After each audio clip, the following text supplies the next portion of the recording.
Hello ಸ್ನೇಹಿತರೆ, ನಿಮಗೆ day to day serial update ಬೇಕು ಅಂದರೆ ಕಲರ್ ಸೀರಿಯಲ್ ಕುಟು ಚಾನಲನ್ನು ಸಬ್ಸ್ಕ್ರೈಬ್ ಮಾಡಿ. ಗೀತಾ ಧಾರಾವಾಹಿಯ ಮುಂದಿನ ಭಾಗದಲ್ಲಿ ಮಹಿ ವಿಜಯ್ ಮತ್ತು ಗೀತಾ ಅವಳನ್ನು ಆ ಪಾಳು ಬಿದ್ದ ಮನೆಯಿಂದ ಹೊರ ಕರ್ಕೊಂಬರುವಾಗ ಆಡಿದ ಮಾತುಗಳು ಅವಳಿಗೆ ನೆನಪಾಗ್ತದೆ. ವಿಜಯ್ ಮಾತಾಡ್ತಾ ಇದ್ದ, ಹೇಳಿ, ಈ ಮನೇಲಿ ಯಾರೂ ಇಲ್ಲ ಅನಿಸುತ್ತೆ, ಈ ಮನೆಯವರೆಲ್ಲ ಏನಾದರೂ ಅಂತ ಯಾರಿಗೂ ಗೊತ್ತಿಲ್ಲ, ನೀವು ಇಲ್ಲಿದ್ದು ಏನು ಮಾಡ್ತೀರಾ? ಆವಾಗ ಗೀತನು ಹೇಳ್ತಾಳೆ, ನನ್ನನ್ನು ನಿಮ್ಮ ಸ್ನೇಹಿತೆ ಅಂತ ತಿಳ್ಕೊಳ್ಳಿ, ಇಲ್ಲ ನಿಮ್ಮ ಅಕ್ಕ ಅಂತ ತಿಳ್ಕೊಳ್ಳಿ, ನಿಮ್ಮ ಮನಸ್ಸಿನಲ್ಲಿ ಏನೇ ಇದ್ದರೂ ಅದನ್ನು ನೀವು ನನ್ನ ಜೊತೆ ಶೇರ್ ಮಾಡ್ಕೊಳ್ಬೋದು ಅಂತ ಹೇಳ್ತಾಳೆ. ಅದನ್ನು ಎಣಿಸ್ಕೊಂಡು ಮಹಿಗೆ ಸಿಟ್ಟು ಬರ್ತದೆ. ನನ್ನ ಹತ್ರನೇ ಎಲ್ಲ ವಿಷಯನ ತಿಳ್ಕೊಂಡ್ರಾ? ಅವನ ಅಪ್ಪ ಮಾಡಿದ್ದ ಪಾಪನೇ ನಾನು ಅವನಿಗೆ ಹೇಳಿರೋದಲ್ವಾ? ಪಾಪಿ ಮಗ ಪಾಪಿನೇ ಆಗಿರ್ತಾನೆ, ಇನ್ನು ಅವನನ್ನು ನಾನು ಉಳಿಸಬಾರ್ದು ಅಂತ ಸಿಟ್ಟಿನಲ್ಲಿ ಒಂದು ಕಡೆ ಕೂತ್ಕೊಂಡು ಹೇಳ್ತಾ ಇರ್ತಾಳೆ. ಅಷ್ಟೊತ್ತಿಗೆ ರೇಣು ಬರ್ತಾಳೆ. ಇಲ್ಲೇನೇ ಮಾಡ್ತಾ ಇದೀಯಾ? ನಾನು ನಿಂಗೆ ಏನು ಹೇಳಿದೆ? ರೂಮ್ ಕ್ಲೀನ್ ಮಾಡು ಅಂತ ಹೇಳಿದ್ದೆ ಅಲ್ವಾ? ಒಳ್ಳೆ ತಲೆ ಮೇಲೆ ಕಲ್ಲು ಬಿದ್ದೋರ ಥರ ಕೂತ್ಕೊಂಡಿದೆಯಲ್ಲ, ಹೇಳಿದ್ದು ಕೇಳಿಸೋದಿಲ್ವಾ ನಿನಗೆ?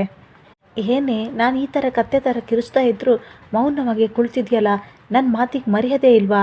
ಎಲ್ಲಿ ಹೋಗುತ್ತೆ ನಿನ್ನ ಅನಿಷ್ಟ ಬುದ್ಧಿ? ಎಲ್ಲ ನಿನ್ನ ರಕ್ತದಲ್ಲೇ ಬಂದಿರುತ್ತೆ. ನಿನ್ನ ಅವತಾರ ನೋಡ್ತಾ ಇದ್ರೆ ನಿನ್ನ ಅಮ್ಮನೂ ಹೀಗೆ ಇರ್ತಿದ್ಲು ಅನಿಸುತ್ತೆ. ಅದಕ್ಕೆ ನಿಮ್ಮಪ್ಪ ನಿಮ್ಮ ಅಮ್ಮನ ಜೊತೆ ಬದುಕೋಕ್ಕಾಗದೆ ಸತ್ತೋಗಿದ್ದಾನೆ ಅನಿಸುತ್ತೆ. ಅವನನ್ನು ಸಾಯಿಸ್ಬಿಟ್ಲಲ್ಲ ಅಂತ ಕೊರಗಿ ಅವಳು ನೆಗೆದು ಬಿದ್ದಿರಬೇಕು ಅಂತ ಬಾಯಿ ಬಂದಾಗೆಲ್ಲ ರೇಣು ಮಹಿಗೆ ಮಾತನಾಡ್ತಾ ಇರ್ತಾಳೆ. ಆವಾಗ ಮಹಿ ಸಿಟ್ಟಿನಲ್ಲಿ ಎದ್ದು ರೇಣುವಿನ ಕುತ್ತಿಗೆ ಹಿಡಿತಾಳೆ. ಮಹಿ ರೇಣುವಿನ ಕುತ್ತಿಗೆ ಹಿಸಕ್ತಾ ಇರ್ತಾಳೆ. ರೇಣು ಕಷ್ಟಪಟ್ಟು ಉಸಿರಾಡ್ತಾ ಹೇಳ್ತಾಳೆ, ಬಿಡೆ, ತಪ್ಪಾಯಿತು, ಬಾಯಿ ತಪ್ಪಿ ಏನೋ ಹೇಳಿದೆ, ಬಿಟ್ಬಿಡು, ನನ್ನನ್ನು ಸಾಯ್ತಾನೆ ನಾನು ನೀನು ಈ ಥರ ಕುತ್ತಿಗೆ ಹಿಡ್ಕೊಂಡ್ರೆ ಅಂತ ಹೇಳ್ತಾಳೆ. ಆವಾಗ ಮಹಿ ಸಿಟ್ಟಿನಲ್ಲಿ ಹೇಳ್ತಾಳೆ, ನನ್ನ ಅಮ್ಮ ನನ್ನ ಅಪ್ಪನನ್ನು ಕೊಲ್ಲಿಲ್ಲ, ಅವರನ್ನು ಕೊಂದಿದ್ದೇ ಬೇರೆ, ಅವರನ್ನು ಕೊಂದವರೇ ಬೇರೆ. ಇಲ್ಲಿ ಇನ್ನೊಂದು ಕಡೆ ವಿಜಯ್ ಮತ್ತು ಗೀತಾ ಧರ್ಮಪಾಲನ ಕೆಲಸದವನ ಜೊತೆ ಹೋಗ್ತಾ ಇರ್ತಾರಲ್ಲ, ಅವರು ನೀವು ಬೆಂಗಳೂರಲ್ಲಿ ಎಲ್ಲಿರೋದು ಅಂತ ಕೇಳಿದ್ದಕ್ಕೆ ವಿಜಯ್ ಗೀತಾ ಶಾಕಾಗಿ ಅಲ್ಲೇ ನಿಂತು ಬಿಡ್ತಾರೆ. ಅವರು ಆ ಉತ್ತರ ಕೊಡದಿದ್ದಾಗ ಕೆಲಸದವನೇ ಹಿಂತಿರುಗಿ ಹೇಳ್ತಾನೆ, ಪರವಾಗಿಲ್ಲ ಬಿಡಿ, ನಿಮ್ಮ ಫ್ಯಾಮಿಲಿ ವಿಷಯ ತಿಳ್ಕೊಂಡು ನನಗೇನಾಗಬೇಕು ಅಂತ ಹೇಳ್ತಾನೆ.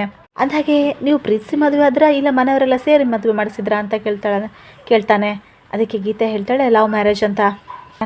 ನನಗೂ ಪ್ರೀತಿಸಿ ಮದುವೆ ಆಗೋದು ಅಂದರೆ ತುಂಬ ಇಷ್ಟ. ನನಗೂ ಒಬ್ಬಳು ಲವರ್ ಇದ್ಲು, ನಾನು ಅವಳು ಹೇಳಿದ್ದೆಲ್ಲ ತಂದು ಕೊಡ್ತಾ ಇದ್ದೆ, ಕಬ್ಬಿನ ಗದ್ದೆಗೆಲ್ಲ ಹೋಗ್ತಾ ಇದ್ದೆ, ಹಾಗೆ ಅವಳಿಗೂ ಒಂದು ಮಗು ಇತ್ತು. ಹಾಗೆ ಮಾತಾಡ್ತಾ ಅವನು ಮುಂದೆ ಹೋಗ್ತಾ ಇದ್ದ. ಇಲ್ಲಿ ಗೀತಾ ಮತ್ತು ವಿಜಯ್ ಕಾಲಿನಲ್ಲಿದ್ದ ಚಪ್ಪಲನ್ನು ಕೈಯಲ್ಲಿ ಇಟ್ಕೊಂಡು ಅಲ್ಲಿಂದಲೇ ಬೇರೆ ಕಡೆ ಓಡ್ತಾರೆ. ಆವಾಗ ಕೆಲಸದವನು ಹಿಂತಿರ್ತಾನೆ, ಅವರಿಬ್ಬರು ಇರೋದಿಲ್ಲ. ಇದೇನು, ಎಲ್ಲಿ ಹೋಗ್ಬಿಟ್ರು ಇವರಿಬ್ಬರು? ಪ್ರೇಮ ಕತೆ ಕೇಳಿ ಗಾಳಿಯಲ್ಲಿ ಏನಾದರೂ ಮಾಯ ಆಗಿಬಿಟ್ರಾ ಅಂತ ಅನ್ಕೋತಾನೆ. ಇಲ್ಲಿ ಮಹಿ ರೇಣುವಿನ ಕುತ್ತಿಗೆ ಹಿಡಿದಿರ್ತಾಳೆ. ರೇಣು ಕಷ್ಟಪಟ್ಟು ಹೇಳ್ತಾಳೆ, ಆಯಿತು ಕಣೆ, ಬಿಡು, ಅದಕ್ಕೆ ನನ್ನ ಕುತ್ತಿಗೆ ಯಾಕೆ ಹಿಡ್ಕೊಂಡಿದ್ಯಾ?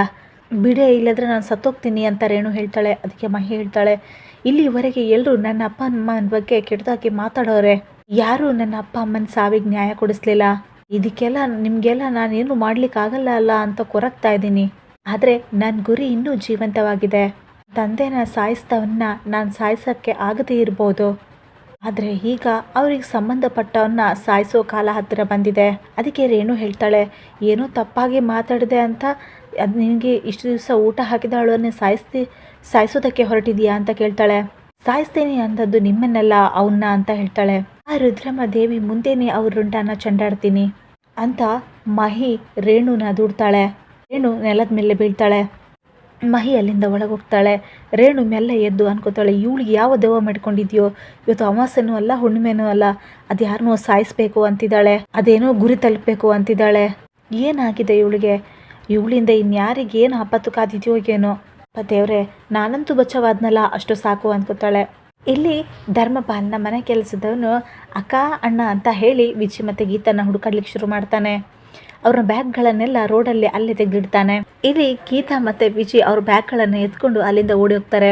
ಕೆಲಸದವನು ವಾಪಸ್ ಬಂದು ನೋಡ್ತಾನೆ, ಅಲ್ಲಿ ಬ್ಯಾಗ್ ಇರೋದಿಲ್ಲ. ಅಯ್ಯೋ, ಈ ಬ್ಯಾಗಲ್ಲಿ ಯಾರೋ ಎಸ್ಕೇಪ್ ಮಾಡಿಬಿಟ್ರಲ್ಲಪ್ಪ ಅಂತ ಭಯ ಪಡ್ತಾನೆ.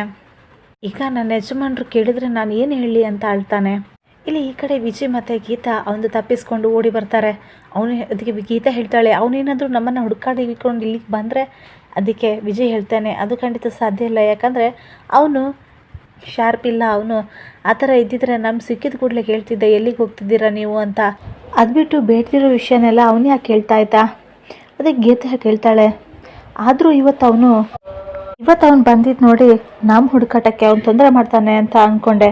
ಹೇಗೋ ಅವನ್ನ ಫುಲ್ ಮಾಡಿ ಬಂದಿದ್ದೀವಿ, ಇನ್ನು ಅವ್ನು ನಮ್ಮ ಜೊತೆ ಬರೋದಕ್ಕೆ ಹೆದರ್ಕೊಳ್ತಾನೆ ಅಂತ ಗೀತಾ ಹೇಳ್ತಾನೆ.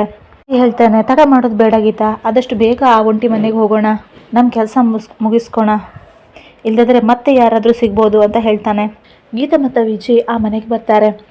ಗೀತಾ ಹೇಳ್ತಾಳೆ, ಈ ಮನೆಗೆ ಹಗಲು ಹೊತ್ತಿನಲ್ಲೇ ಬರ್ಲಿಕ್ಕೆ ಭಯ ಆಗ್ತಿದೆ, ಇನ್ನು ಮಹಿ ಆ ರಾತ್ರಿಗೆ ಬರ್ತಾಳಲ್ಲ. ಅದಕ್ಕೆ ವಿಜಯ್ ಹೇಳ್ತಾನೆ, ರಾತ್ರಿ ನಾವು ಕೂಡ ಅವಳ ಜೊತೆ ಬಂದಿದ್ವಲ್ಲ. ಅದಕ್ಕೆ ಗೀತಾ ಹೇಳ್ತಾಳೆ, ರಾತ್ರಿಗೆ ಅವಳು ಎಲ್ಲಿ ಹೋಗ್ತಾಳೆ ಅನ್ನೋ ಕ್ಯೂರಿಯಾಸಿಟಿಲಿ ಅವಳು ಹಿಂದೆನೇ ಬಂದಿದ್ವಿ, ಎಲ್ಲಿ ಹೋಗ್ತಿದ್ದೀವಿ ಅಂತ ಹೇಳಿ ನಮಗೂ ಗೊತ್ತಿರಲಿಲ್ಲ, ಅಕ್ಕಪಕ್ಕ ಏನಿದೆ ಅಂತಲೂ ನೋಡಲಿಲ್ಲ, ಈಗ ಈ ಜಾಗ ನೋಡ್ತಿದ್ರೆ ನಂಗೆ ತುಂಬ ಭಯ ಆಗ್ತಿದೆ ವಿಜಯ್ ಅಂತ ಗೀತಾ ಹೇಳ್ತಾಳೆ. ಭಯ ಬೀಳ್ಬೇಡ ಗೀತಾ ಅಂತ ಹೇಳಿ ವಿಜಯ್ ಅವಳನ್ನು ಕರ್ಕೊಂಡು ಹೋಗ್ತಾನೆ.